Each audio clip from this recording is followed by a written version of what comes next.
Bienvenue à tous. Merci. La RDC en pleine élection, processus qui va dès le 28 novembre prochain enclencher le scrutin. Le RDC en démocratie avec l'opposition et la majorité qui se préparent maintenant pour aller voir le souverain primaire. Et dans la foulée, beaucoup de membres de l'opposition étaient à l'extérieur pour mobiliser les fonds, chercher à tisser des alliances, se rencontrer eux-mêmes, parmi lesquels Roger Lumbala, président de RCDN, c'est-à-dire Rassemblement du peuple congolais. C'est bien ça? Non. Rassemblement des Congolais démocrates et nationalistes.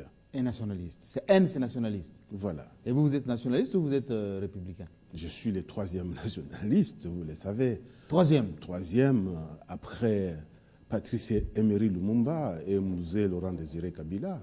Le troisième, c'est Roger Lumbala qui l'a confirmé par la lutte politico-militaire que nous avons menée. Et vous savez que j'ai mené la lutte dans les territoires dont je n'étais pas originaire, accepté là-bas. Et vous vous êtes décrété troisième nationaliste? Non, je ne suis pas... Qui a dit ça? Non, la plupart des Congolais jugent que Roger Lumbala est troisième nationaliste.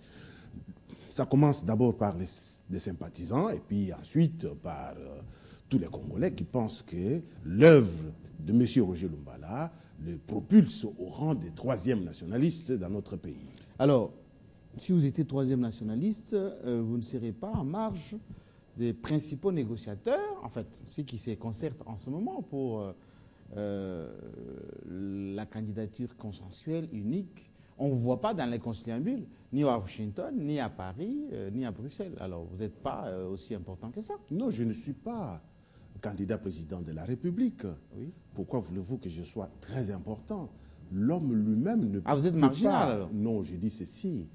Je ne suis pas marginalisé, mais je ne suis pas candidat président de la République. Oui. Étienne Tshisekedi a lancé un appel au candidat président de la République. Moi, je me suis déjà choisi ma place. C'est-à-dire? Derrière M. Étienne Tshisekedi et je lui apporte mon soutien. Mais vous n'êtes pas de son parti? Comment vous allez être derrière quelqu'un, vous n'êtes même pas de son parti? Mais je crois que Lambert Mende n'est pas du parti de Joseph Kabila. Mais il est de la majorité présidentielle? Ben moi aussi, je suis de l'opposition, donc j'ai choisi mon candidat. Laquelle des oppositions? Laquelle? C'est l'opposition traditionnelle qui est connue en République démocratique du Congo, la vraie opposition qui a toujours lutté jusqu'à aujourd'hui. Nous ne sommes pas dans cette logique de dire qu'il y a une opposition des Fatima et qu'il y a une opposition des Sultani. Une seule opposition qui est représentée aujourd'hui par M. Étienne Tshisekedi Wamulu. Alors justement, à Bruxelles, quand Kengo et Tshisekedi se sont rencontrés, Kengo vous a reproché, vous déjà de Fatima, d'avoir été trop pressé, d'avoir poussé Tshisekedi à s'autoproclamer et n'avoir pas tenu compte des remarques qui vous ont été faites. Et vous a dit, vous étiez de vente en guerre, et c'est pour cela qu'il y a eu beaucoup de candidats. Lui, il a attendu jusqu'à la dernière minute. Il était l'avant-dernier à poser la candidature. Donc, vous n'êtes pas des opposants responsables. Ah, parce que lui est responsable. À partir de quel moment ils se sont retrouvés à Sultani où ils ont dit qu'ils allaient mettre d'abord un programme commun et ensuite ils vont chercher quelqu'un qui va porter ce programme. Mais nous nous sommes retrouvés. Non, vous avez autoprogrammé Tshisekedi candidat. C'est pour ça qu'il dit, moi j'ai attendu que Tshisekedi m'appelle, qu'on vienne je parle d'abord des Sultani. Et pourquoi ces gens-là, les Lumbala, les Franck Diongo, les autres? Je parle d'abord des Sultani. Oui. Nous, au moins à Fatima, nous avons déclaré une seule personne, M. Étienne Tshisekedi. Oui. Mais vous avez vu ce qui s'est passé au niveau des Sultani. Alors qu'ils ont prétendu qu'ils pouvaient bien d'abord élaborer un programme commun pour ensuite le faire porter par un candidat, mais nous sommes... Mais ils ont dit que c'était des vrais partis politiques, vous n'étiez que de conspicules, enfin des petits partis et quelques individualités autour de Tshisekedi. Quand M. Kengo dit cela, c'est parce que tout simplement, il ne sait pas regarder lui-même en tant qu'homme et en tant qu'homme politique. C'est-à-dire? C'est un perturbateur. Non. Mais il a une plateforme, le Roger Lumbala, quand même, Kengo. Non, mais je vous dis, depuis la conférence nationale, au moment où le peuple prend la décision de chasser Mobutu, c'est lui qui s'est présenté comme une troisième voie. Donc, il est toujours dans la logique de perturber la situation politique dans notre pays, sans oublier que le Congo l'a accueilli, le Congo lui a donné de mamelles, le Congo lui a donné de l'argent, le Congo lui a donné la notoriété. C'est pourquoi nous nous disons qu'il n'aime pas les Congolais. Comment ça, il n'aime pas les Congo? Il vient de présider le Sénat avec beaucoup de sagesse et de magistrat. Quelle sagesse? Qu'est-ce qu'il a fait au Sénat? Ben, toutes les lois sont passées, il n'y a pas eu de conflit.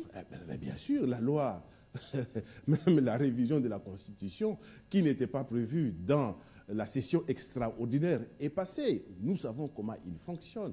Toujours. Mais le problème, Roger Lumbala, c'est pas pour seulement déstabiliser notre pays. C'est pas seulement un peu votre jalousie par rapport à un Kengo qui a un carnet d'adresses, qui est aujourd'hui considéré comme le moindre mal, c'est-à-dire...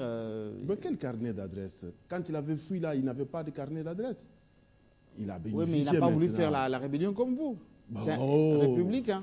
Cher ami, ils se sont retrouvés en Ouganda. Jusqu'au bout, il n'a pas fait la rébellion comme vous. Détrompez-vous. Vous avez du sang sur le maître, dit-il, et lui n'en a pas. Je dis bien, détrompez-vous, ils sont venus en Ouganda et nous savons qui les avait reçus, mais on leur a refusé. On leur a refusé la rébellion. Qui est venu en Ouganda? M. Kengo, je ne veux pas... Non, il faut qu'on comprenne un peu plus clair. Non, parce que je dis ceci. Oui. Quand on parle de la République démocratique du Congo, je ne souhaite pas que l'on parle de gens comme des Kengo. Pourquoi? Parlons de notre pays, comment nous pouvons gérer le pays. On va y arriver, on va y arriver. Parce que ces gens-là sont de perturbateurs, je vous dis. Aujourd'hui encore, il était au moment où il fallait choisir M. Jean-Pierre Bemba comme porte-parole de l'opposition. Oui. Nous avons vu sa position. Il disait qu'il n'est ni de la majorité, ni de l'opposition. Rappelez-vous. Candidat indépendant quand même. Non, il a dit qu'il était candidat du centre. Aujourd'hui, il est encore président d'une institution. Aujourd'hui. Mais candidat président. Il est candidat président de la République qui se réclame aussi de l'opposition. Vous savez, les ridicules ne tuent pas au Congo. C'est ça ce qui fait qu'aujourd'hui, vous voyez quelqu'un qui a milité ou bien qui a travaillé pendant 5 années à côté du chef de l'État. En dernière minute, il change. Et puis les gens croient que c'est ça la meilleure méthode. Mais vous vous êtes retrouvé avec Boussa Nyamwisi. Lui, il est parti au soir complètement. Vous comptez sur lui pour l'Est, non? Mais nous comptons sur lui pour... gagner Joseph Kabila Kabange, mais nous disons tout simplement, cette façon de travailler n'est pas orthodoxe. Vous avez vu Roger Lumbala, j'étais dans l'opposition avec vous en tant que journaliste à Paris. Oui. Mais moi j'étais dans l'opposition. Je suis allé dans l'opposition armée. Rebelle, oui. Et puis ensuite, en 2003, depuis que je suis là, je n'ai jamais été l'ami de Joseph Kabila Kabange. Si vous avez été son ministre. Oui, j'étais le ministre du gouvernement d'Union nationale. Mais son ministre. Oui, mais le gouvernement d'Union nationale. Oui. Bon.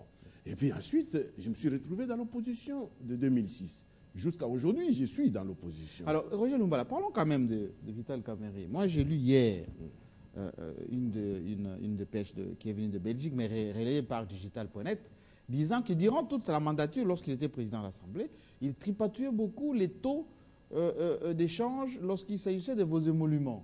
Il vous a dramé les pions, ça que vous vous rendez compte? Non, ça ne m'intéresse pas aujourd'hui. Vos émoluments, ça ne vous intéresse pas? Non, ça ne m'intéresse pas. Ce qui m'intéresse, c'est la République démocratique du Congo. Oui. Le changement que nous devons avoir pour permettre... Mais la bonne gouvernance dont on parle, si on révèle maintenant qu'il tripatouillait les taux d'échange pour vous payer vos émoluments, etc.